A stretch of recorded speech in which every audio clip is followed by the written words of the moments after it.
Good evening and welcome to Spooky Stitches. My name is Sheena Perrell. I am an author and knitwear designer for the Pacific Northwest, and you can find links to all of my books, my patterns, my socials, and everything I talk about in this episode down below. So it has been a long time since I've been able to post anything on this channel, and longer since we have had a sit-down podcast. If you haven't been following my social posts, the short version is that I ran out of unemployment in August. In September, my mental health tanked, and then I got really sick with bronchitis, which I'm still not completely over. I'm doing my best to cut out all the coughing. We were really struggling to keep a roof over our heads, and then my mom and her dog, who lived just a couple doors down from us, got attacked by two dogs while they were on their walk. And they're both fine. They're totally fine now. But we had about a week where Wes was doing really poorly and could not even stand up. So I'm basically the only driver. So even though I was sick, I was still having to take everybody to the ER and the eVet and the regular vet and the pharmacy. And it's been really stressful. This was not something I had on my 2024 bingo card. And I'm starting to think that this year was just made up because it's been completely ridiculous. And like, we've had death threats and we've had tornadoes and now we've had dog attacks, and it's been a lot. It has been a lot.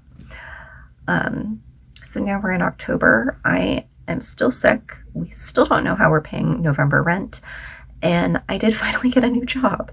I started last week. I'm not going to get my first full paycheck until mid-November, hence the not knowing how we're going to pay rent. But things are starting to tentatively look up, and now I'm going to go throw salt over my shoulder and find some wood to knock on, because holy crap, this year has sucked. I don't like talking about my day job online, so I'm just going to say that I am an admin working in higher ed. This is a state-funded school, which means I am technically a government employee, hence why I don't like to talk about my job on the internet.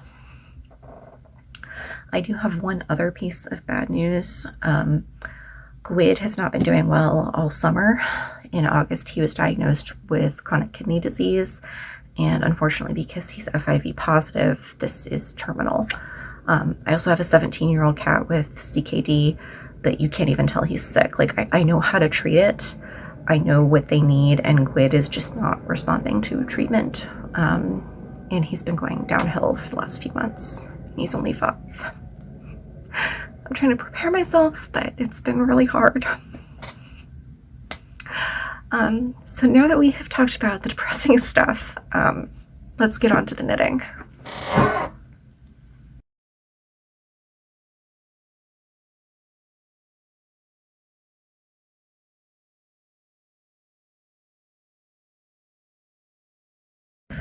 Okay, so let's start with what I'm wearing, because I don't think you guys have seen this top. This is what I am calling my Tiki top.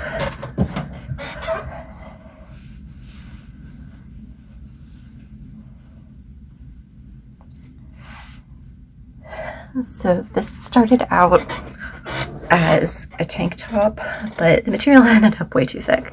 This is actually 2 yarns held double for the body. This started because I had 2 different yarns that were exactly the same color. So the first one is Knitpicks Chroma Fingering. This is a discontinued yarn, and the color was anemone. And that is, it's this color here, but it's down at the bottom. Actually, no, this is the Percoisa right here. So it's atonal in these corally pink colors. And that is the solid color-ish yarn that I held for the bottom half of the vest. And then the one at the top is Cloudborn Fibers Pima DK in the color coral. I swear these were basically identical. And I held that one at the top because, while I do like the texture of the anemone, I have very sensitive skin, and I didn't want that yarn touching my chest too much. I needed the cotton to be up here just in case I found it too itchy once it was on my body. And then those are held double with Knitpicks Chroma Fingering in the colorway Tiki, and that's where the color progression comes in, is from the Tiki being held double with these two colors. Because the chroma is a single, and also, again, because the texture issues, that's why I wanted to hold the cotton double with it, because I was afraid it would be too itchy on its own, or if I held it with the Percoisa. So that's why I have the cotton up here. But it came out really well. I do like it. And for all of these, I'm just going to go ahead and insert photos of them, just because I didn't want to go grabbing everything and holding it up. It's easier to just show you guys photos of the finished object. The second thing that I finished is what I'm calling my yoga top. It's not going to see any yoga because I am not a yoga person, but it's striped. It's an improvised pattern. Actually, all of these are improvised patterns, but it is striped with chorizo ruche designs. It is a hand-dyed tencel. I think this might be like a lace weight or a really light fingering. Okay, yeah, she lists this as heavy lace weight, light fingering, but it's 100% tencel, so it's got that sort of silky, shiny look to it. And then I held it double, or not double, but I striped it with a stash yarn. And I'm not entirely certain what that stash yarn is. I very wisely took the ball band off, wound it into the ball of yarn at the very center, so I can't get it out again. That was not a smart move on my part. But I'll let you know once I figure out what yarn that is. So this was meant to be just a very drapey, flowy, loose-fitting tank top. I got it all the way done at the beginning of September and then blocked it, and it grew like 6 inches in width. And so I ripped it out and started over. I ripped it all the way back up to the straps and then reknit the entire thing. I had to take out 80 stitches from the circumference because it grew so much once I blocked it. But it fits well now. If I were going to go back and do it again, I probably would have added another inch or 2 inches to it. It's not bad where it hits me now. I just like my tops to be a little bit longer. In general, I tend to prefer tunic length tops. Yet another improvised pattern. I have this fox hut. This was a request from Ash that I started at the very beginning of the year. It got put on hold for a couple of different reasons. But it's all made out of Valley Yarns, which is by Webs, and it's 50% cotton, 30% silk, 20% nylon. It's a great texture. I loved working with it. And the purple is called Crushed Velvet, and then the tan color is called Mahogany. That's not the color that Mahogany is, but okay, we'll go with it. It is very comfy cozy. It is double knit. I started out with fisherman's rib at the bottom, which is my favorite type of ribbing. And then the hood itself is double knit. And then the ears are double knit in the center with just some seed stitch around the edges. But it was fun to knit. The hardest part was honestly getting the ears to match. I reknit the second ear about 3 times because it kept coming out a different size from the first one. And finally I decided that close enough was close enough, and sewed it on. It is knit from the bottom up. And then what I did is I transferred all of the mahogany onto one needle and all of the crushed velvet onto a second needle. And then I knit 2 more rows of the mahogany and did a 3 needle bind off. And then for the crushed velvet, I knit 2 more rows and then grafted it at the top. So any like ugliness on the seam is in between the 2 layers. So while I've been sick, I've been knocking a lot of whips off of my list. And the next one is the rainbow sweater. So this was an improvised pattern, but it is based on the Pinwheel sweater by Shelley Mackey. This is the 3rd time I've made a version of this sweater. the baby version came out the best, I think, but this one definitely has improvements over the last version that I made. It fits better. It has hood this time. I thought about adding pockets, but I didn't want them to sit weird with the circular stitches, or the stitches going in a circle. I thought it might hang weird. It's not finished. I'm currently working on a sash tie for it, but that's not really necessary for wearing it, so I'm not super concerned about that. I'll have that done eventually. I've got about 18 inches of it knit so far, and that's just kind of what sits on my desk while I'm at work for me to work on during Zoom meetings. So this is made out of Brand Mandala in the colorway Gnome, and I used the better part of 2 regular size skeins and then one of the bonus bundles skeins. They're cakes, which you can kind of get an idea of the difference. So I do still have a lot of this yarn left. I don't know what I'm going to do with it. I kind of want to make a laptop bag and sleeve out of this yarn. I'm thinking about Tunisian crocheting it, but Tunisian crochet is kind of hard on my hands, and I don't know if I want to knit crochet a project that big using my Tunisian crochet hooks, because they're not very ergonomic because of the nature of Tunisian crochet. Next up, I started working on, let me back up. I have a pattern that I released in 2012 for an entrelac knit cowl.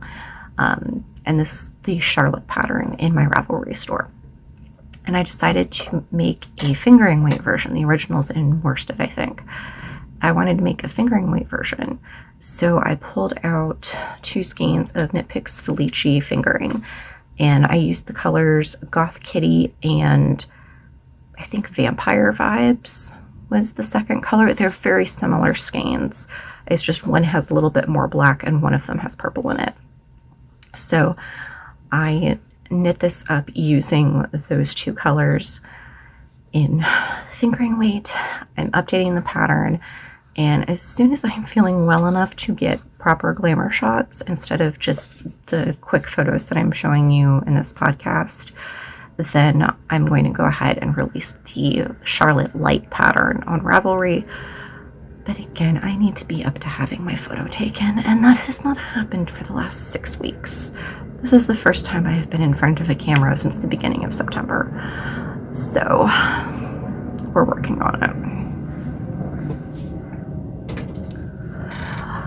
If you do want to get a copy of the Charlotte pattern, I will link to it down below. And the short version, if you want to do a fingering weight version, is to double all of your stitch counts and row counts. That's basically what I did for this one. The last thing that I finished was 2 pairs of fingerless mitts for my mom. Like I mentioned, she and her dog were attacked by a couple of dogs. She was largely uninjured, but she had the leash wrapped around her hand. And when they got attacked, it got pulled really tight and it crushed her hand. We thought that it was broken for a little while, but she got it x-rayed and it's fine. It's just very, very badly bruised, like bone deep bruising.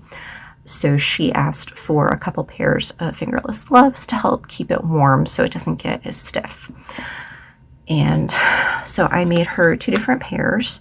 The first one are like extra long, more fitted, so that she's got like a little bit of very light support on that hand, and then helping to keep her warm by covering up the pulse points on her wrists and then up to about her knuckles right here.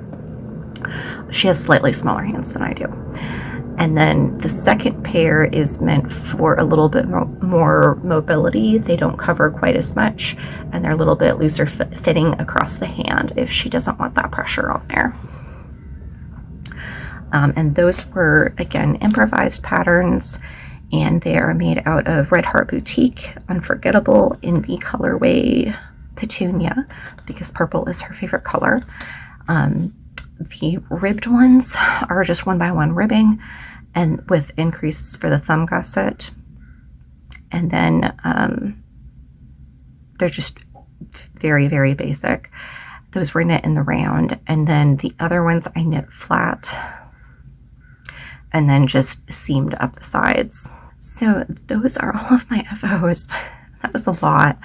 I have finished so many things in the last 2 weeks. It was like once I got a job offer, everything just got knocked out like that. And this is partially because having a job offer really improved my mental health. It was really, really bad there for a really long time. Okay, and now I'm going to take a short break and get everything together, and then we will talk about my whips.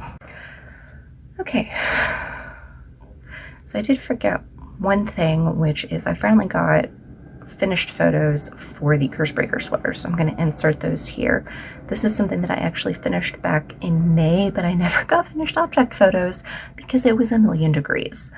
And also because I was traveling and shit was hitting the wall and a lot was going on this summer.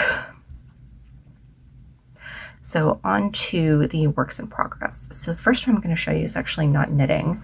This is the patchwork project that I've been working on. And this is just scrap fabric.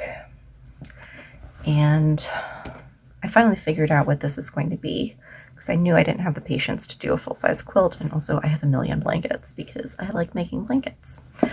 So this is actually going to be a pen roll for my fountain pens. I still need to do the embroidery on this side, and then I just basted in the backing cloth, and then this right here is what's going to actually make the pen pockets, and it's not fully sewn down because I still need to like measure and put in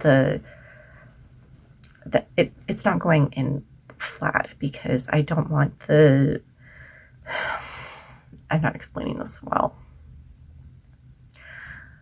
It's not sewn in because it's not going on flat. I need to add extra to this side,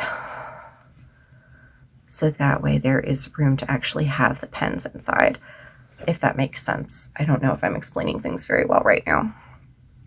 It's been a morning. I was having mass tech failure earlier, and I swear to God, it must still be the full moon, even though the full moon was on the 17th and it's now the 21st. But it's been a morning. So I'm almost done with this. Like I said, I still need to do the embroidery on this side, and because I have these little Mario patches on here, I'm going to embroider things like mushrooms over here, and then I can maybe do like some pipes and that kind of thing, and have like a little Mario character going around. That might be cool. I haven't fully decided what I'm going to add to this, but that is almost done. It will eventually be going to the office because I use fountain pens in the office. I learned when I worked in construction that if you use fountain pens, people don't steal them because they don't know how to use them.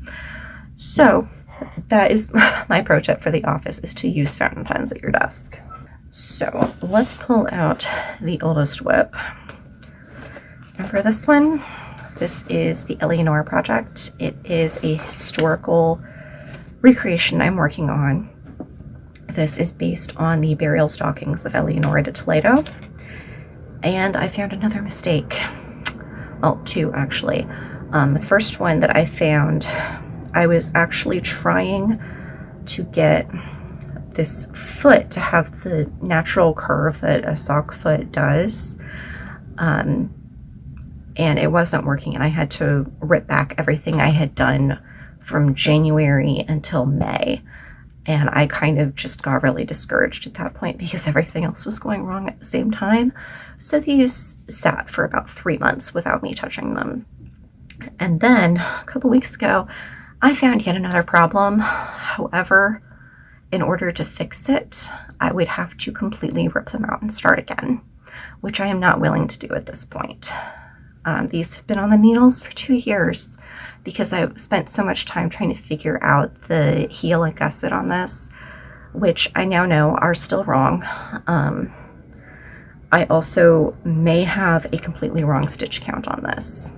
I don't know, because when I'm looking at the photos, they are 2 different sizes. And I don't know if that is because of the way that they stretched or wore or the way that they are mounted for museum display. I don't know. And without being able to see them and handle them in person, I can't get an answer to that. I have tried emailing the conservation department at the museum to see if they can help me. They never responded. So I'm just doing the best. I already know that these are not going to be worn. These are going to be for display only. I'm going to frame them and hang them on the wall, or my individual sock, because I only have enough yarn for one. But anyway, I'm really upset about that. But I'm just going to keep going at this point because I need to finish them, and I can't fix it without starting over.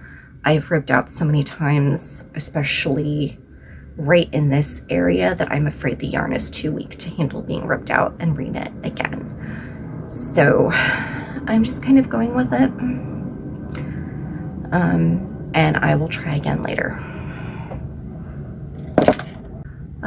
The next thing that I am working on is a pair of knee-high modern socks.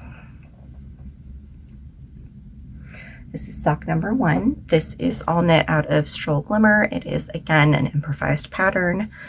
I don't remember all of the names on this, but we have purple, silver, and teal. This is called Peacock.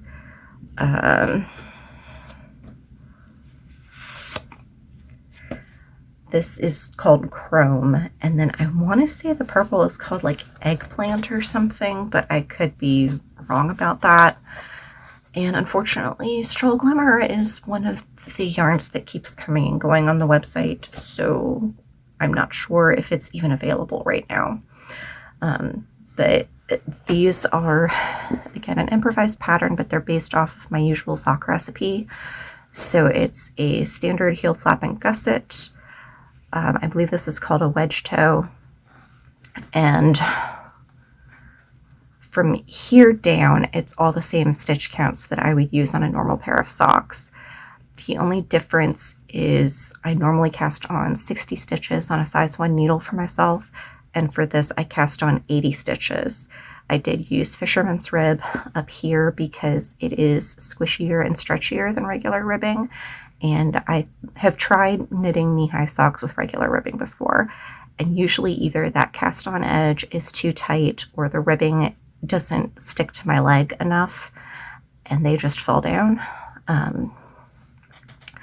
But with the fisherman's rib, because the nature of the ribbing, that cast on edge is looser, or it loosens as you knit. So this is a little bit stretchier, and I think I'll just be a little bit more comfortable. And then I did a little bit of very basic color work in there. And then this is the sock I'm working on right now.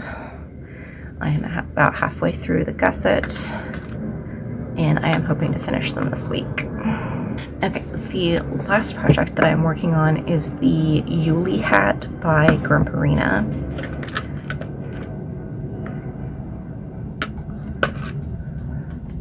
This is what I have so far.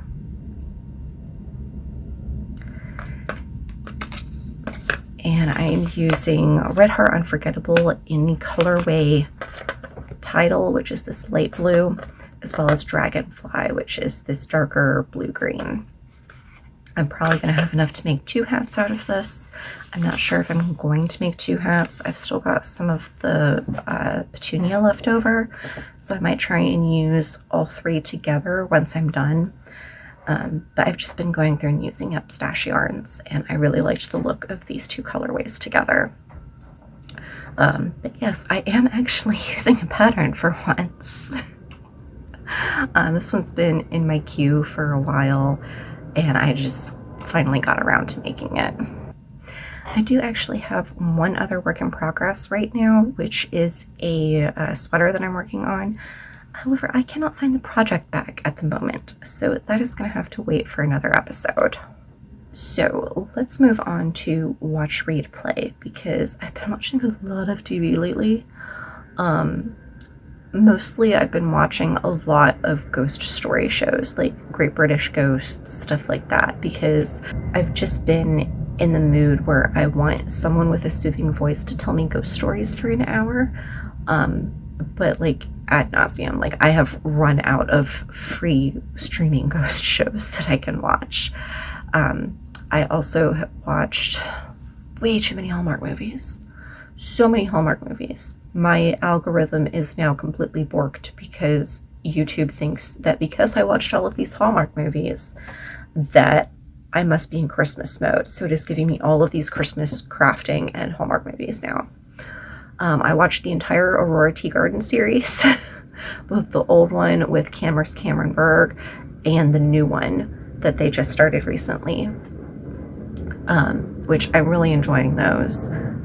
I also went back and watched all of the Good Witch movies.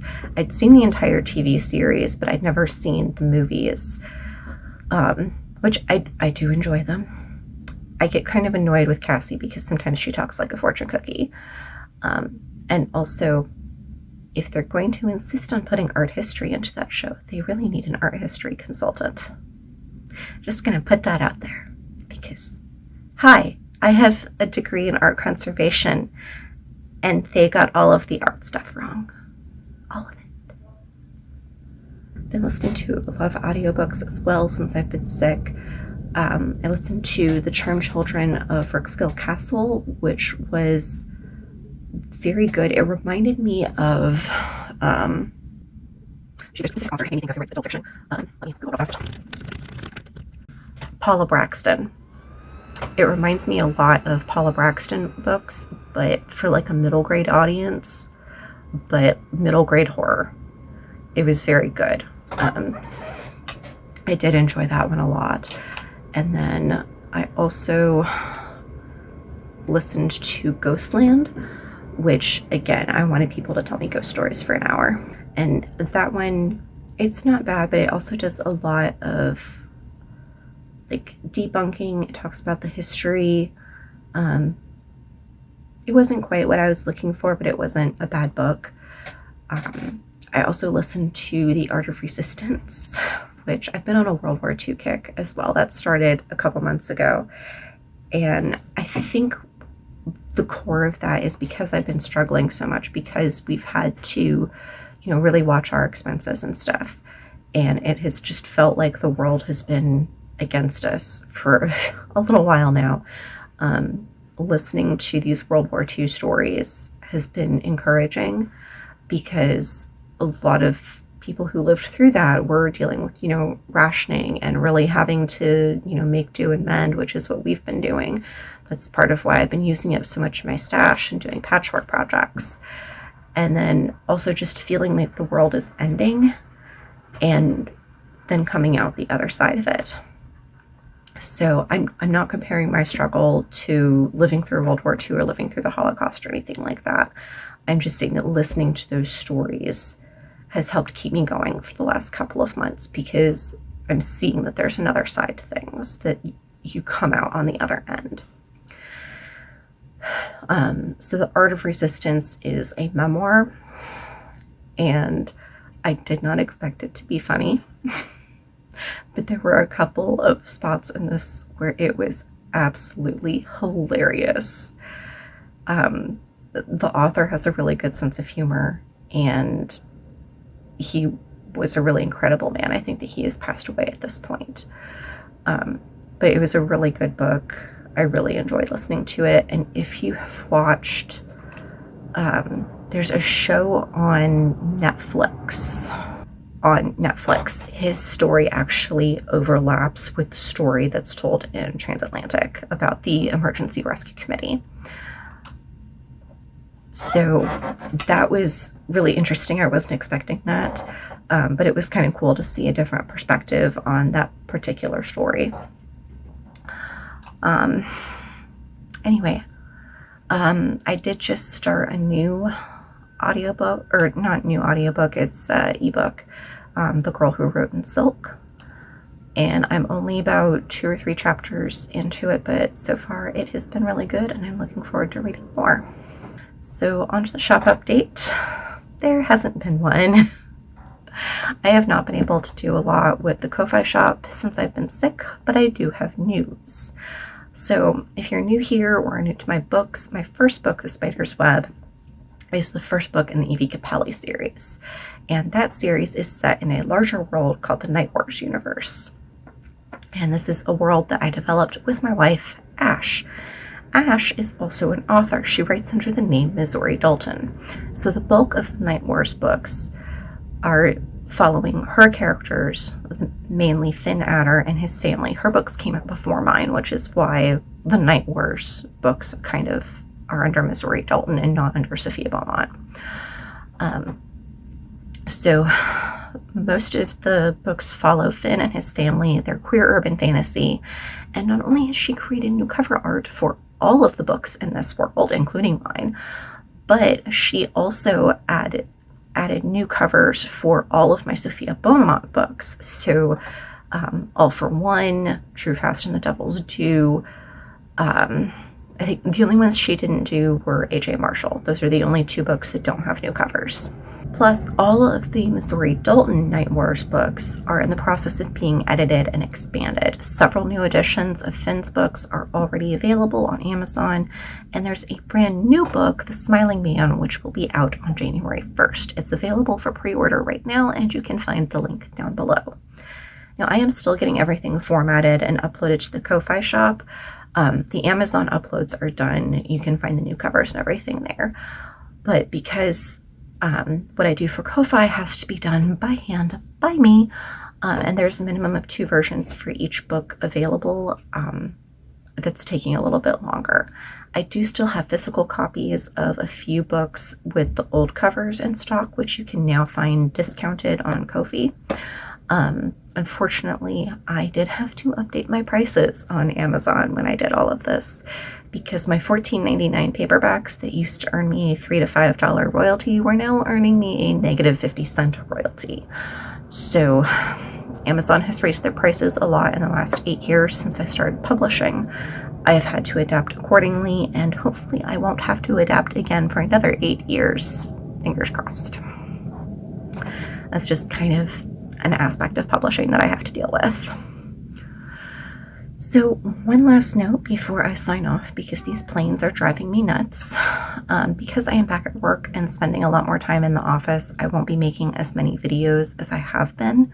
I'm going to try and stick with the video every 2 weeks, but I'm not sure how that's going to work out or how my energy levels are going to hold up, since I do still have books to write.